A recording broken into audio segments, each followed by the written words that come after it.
Hello friends, welcome to நாகுவின் சமையல். நம்ம இன்றைக்கி செட்டிநாட் ஸ்பெஷல் பருப்பு உருண்டை குழம்பு எப்படி செய்யுதுன்னு பார்க்கலாம். இது வந்து என்னோடய சப்ஸ்கிரைபர் ஒருத்தவங்க இட்லி சாம்பார் வந்து அந்த ரெசிபி ட்ரை பண்ணிவிட்டு ரொம்ப சூப்பராக இருந்துச்சு. அதே மாதிரி நீங்கள் வந்து செட்டிநாட் ஸ்பெஷல் ரெசிபி இன்னும் நிறையா அப்லோட் பண்ணுங்கள் அப்படின்னு சொல்லி கேட்டிருந்தாங்க. அவங்களுக்கான இந்த வீடியோ வந்து நான் அப்லோட் பண்ணுறேன். இப்போ தான் எங்கள் சேனலை ஃபஸ்ட் டைம் பார்க்குறீங்கன்னா கீழே இருக்கிற ரெட் கலர் சப்ஸ்கிரைப் பட்டனை கிளிக் பண்ணுங்கள். கூடவே இருக்கிற பெல் ஐக்கானையும் கிளிக் பண்ணுங்கள். அப்போ தான் நாங்கள் போடுற வீடியோ எல்லாம் உங்களுக்கு நோட்டிஃபிகேஷனாக வரும். இப்போ இது செய்கிறதுக்கு 2 கிளாஸ் அளவுக்கு துவரம் பருப்பு வந்து நம்ம எடுத்துக்கணும். நான் வந்து நார்மலாக டீ குடிக்கிற டம்ளரில் தான் எடுக்கிறேன். அதை ஃபஸ்ட்டு ஒரு டம்ளர் சேர்த்துட்டு இப்போ ரெண்டாவது ஒரு டம்ளர் சேர்த்தாச்சு. இப்போ இது ஒரு 2 தடவை நல்லா கழுவிட்டு குறைஞ்சது ஒரு அரை மணி நேரம் நம்ம ஊற வச்சு எடுத்துக்கணும். அதனால் ஊற வைக்கிறதுக்காக நான் இப்போ வந்து பெரிய தட்டில் மாற்றிட்டு இந்த அளவு தண்ணி வந்து மூழ்கிற அளவுக்கு ஊற்றிக்கங்க. ஊற்றிட்டு ஊற வச்சு எடுத்துடணும். இப்போ ஊறின பருப்பை நம்ம எடுத்து இப்படி கையில் நசுக்கி பார்த்தோம்னாக்க நல்லா நசுங்க வரணும். அந்தளவுக்கு ஊறி இருக்கணும் பருப்பு. ஏன்னா அப்போ தான் நம்மளுக்கு கரெக்டாக இருக்கும் அரைக்கிறதுக்கு. இப்போ நான் ஒரு பெரிய எலுமிச்சம்பழம் அளவுக்கு புளி எடுத்து அதை தண்ணியில் ஊற வச்சுருக்கேன் குழம்புக்கு. இப்போ அரை டீஸ்பூன் சோம்பு, 1/4 டீஸ்பூன் சீரகம், 1/4 டீஸ்பூன் பெருங்காயம், 1/4 டீஸ்பூன் மஞ்சள் பொடி எடுத்திருக்கேன். எல்லாத்தையும் ஒரு மிக்சி ஜாரில் நான் ஃபஸ்ட்டு சேர்த்துக்கிறேன். அப்புறம் 5 காஞ்ச மிளகா எடுத்திருக்கேன், வர மிளகா. இது வந்து காரம் என்னோடது ரொம்ப ஜாஸ்தியாக இருக்கிறதுனால நான் 5 மிளகா எடுத்திருக்கேன். நீங்கள் உங்கள் காரத்துக்கு தகுந்த மாதிரி எடுத்துக்கோங்க மிளகாயை. அப்புறம் கொஞ்சம் கருவேப்பிலை எடுத்திருக்கேன். நீங்கள் வந்து கருவேப்பிலைக்கு பதிலாக கொத்தமல்லியும் கூட நம்ம வந்து நறுக்கிட்டு அந்த பருப்பு உருண்டை அரைச்சதுக்கப்புறம் சேர்த்துக்கலாம். நான் வந்து கருவேப்பிலை போட்டு எப்போவுமே அரைக்கிறது என்னோடய பழக்கம். அதனால் நான் வந்து கருவேப்பிலை கொஞ்சம் சேர்த்துருக்கேன். அதோடு நம்ம ஊற வச்சுருக்க அந்த பருப்பை வந்து தண்ணி இல்லாமல் நல்லா புழிஞ்சிட்டு சேர்த்துக்கணும். தண்ணியோடு சேர்த்து அரைச்சோம்னா கொஞ்சம் மாவு வந்து கொலன்னு வந்துடும். அதனால் நல்லா உதிரியாக வரணுன்றதுனால தண்ணி வந்து நல்லா வடிகட்டிட்டு நம்ம வந்து சேர்த்துக்கலாம் மிக்சி ஜாரில். இதை வந்து 2 தடவை நான் போட்டு அரைக்க போகிறேன். நிறையா பருப்பு இருக்கிறதுனால ஒரு தடவை பாதி அரைச்சிட்டு அடுத்து ஒரு பாதி வந்து சேர்த்து அரைக்க போகிறேன் நான்.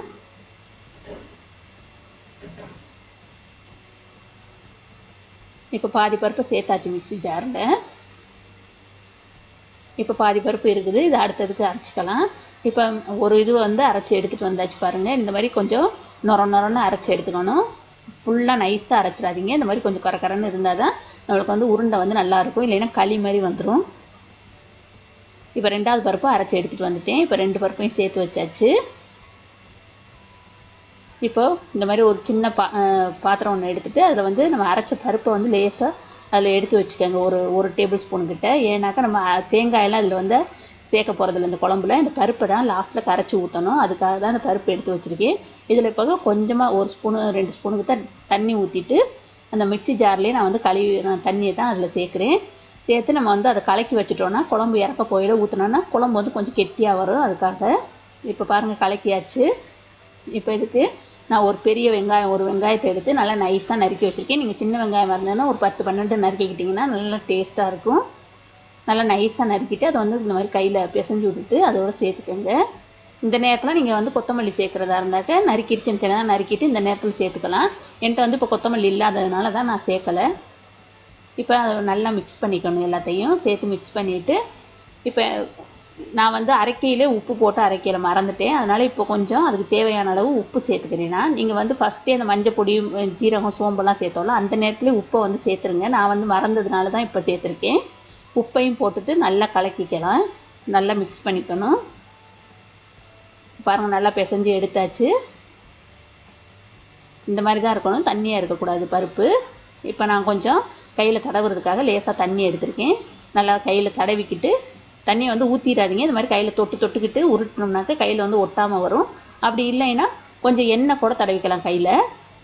இந்த மாதிரி சின்ன உருண்டையெல்லாம் உருட்டிக்கலாம். இதே மாதிரி இப்போ எல்லாத்தையும் உருட்டி எடுத்துடலாம்.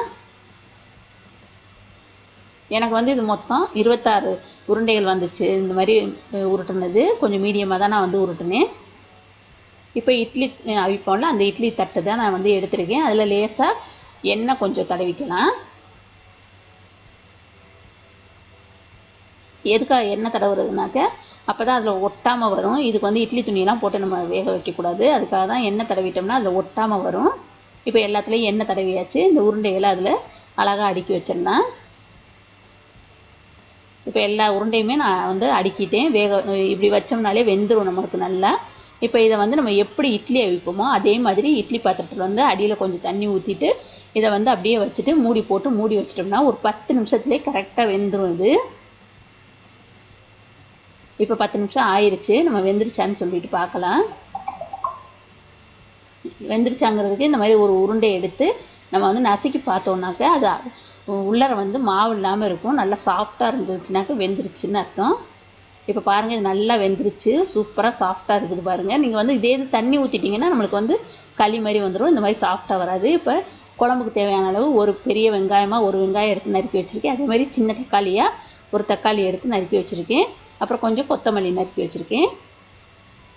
இப்போ 1½ டேபிள் ஸ்பூன் அளவுக்கு எண்ணெய் ஊற்றிருக்கேன். அதில் 1 டீஸ்பூன் அளவுக்கு கடுகு சேர்க்குறேன். ஒரு அரை டீஸ்பூன் உளுந்து சேர்க்குறேன். அப்புறம் கொஞ்சமாக பெருங்காயம் சேர்த்துக்கோங்க. அப்புறம் கொஞ்சம் கருவேப்பிலை, அப்புறம் வெங்காயம், தக்காளி எல்லாத்தையும் போட்டுட்டு நல்லா வதக்கிக்கணும். தக்காளி வந்து நல்லா சாஃப்டாக வெந்து நல்லா இதுவாக வரணும். அது வரையிலும் வதக்கணும். அதுக்கு தேவையான குழம்புக்கு தேவையான அளவு உப்பை வந்து இதில் சேர்த்துக்கலாம். நம்ம ஏற்கனவே உருண்டையில் வேறு உப்பு சேர்த்துருக்கோம். அதனால் இப்போ வந்து குழம்புக்கு மட்டும்தான் தேவையான அளவு உப்பு சேர்க்கணும். இதில் ரொம்ப உப்பு அதிகமாக போட்டுறாதீங்க. பத்தலைனா கூட அப்புறம் சேர்த்துக்கலாம். இப்போ நான் 1 டீஸ்பூன் கிட்ட போட்டுட்டு வேக வைக்கிறேன். தக்காளி வெங்காயத்தை நல்லா சாஃப்டாக வெந்து வரட்டும். இப்போ பாருங்கள், நல்லா வெந்துருச்சு. தக்காளி நல்லா மசிஞ்சு வந்துருச்சு.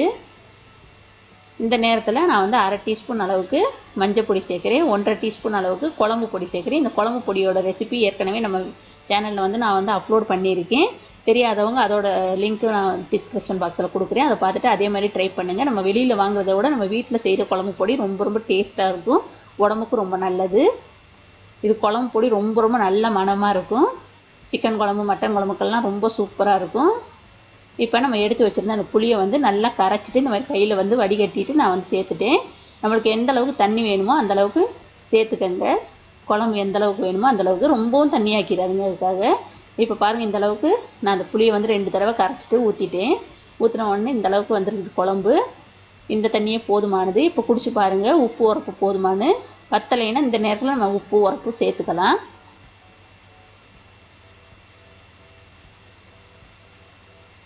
இப்போ குழம்பு நல்லா கொதி வந்துருச்சு. இப்போ அதுவை சிம்மில் வச்சிடலாம். வச்சுட்டு ஒரு 5 நிமிஷம் குழம்பு வந்து நல்லா இதுவாகட்டும். நம்ம இப்போ வேக வச்சுருக்கோம். இந்த உருண்டையை வந்து அதில் சேர்க்கணும். இந்த உருண்டை வந்து ரொம்ப காரம் இருக்காததுனால சின்ன குழந்தைங்களுக்கு அப்படியே கூட நம்ம கொடுக்கலாம். குழம்புல போடுறதுக்கு முன்னாடி கொடுத்தோம்னாக்க அவங்க நல்லா விரும்பி சாப்பிடுவாங்க. சத்தும் கூட நம்மளுக்கு. எங்கள் அம்மாவெல்லாம் இந்த மாதிரி தான் அவிச்சு வைப்பாங்க. அவிச்சு வைக்கையிலே நாங்கள் இங்கிட்டு பாதியை காலி பண்ணிடுறது குழம்புல போடுறதுக்கு முன்னாடியே. அந்தளவுக்கு ரொம்ப ரொம்ப சூப்பர் டேஸ்ட்டாக இருக்கும். இப்போ எல்லா உருண்டையிலையும் சேர்த்தாச்சு. சேர்த்துட்டு கிண்டி விட்டுட்டு அடுப்பை வந்து ஒரு மூடி போட்டு சட்டியை மூடி வச்சிடலாம் ஒரு 5 நிமிஷத்துக்கு.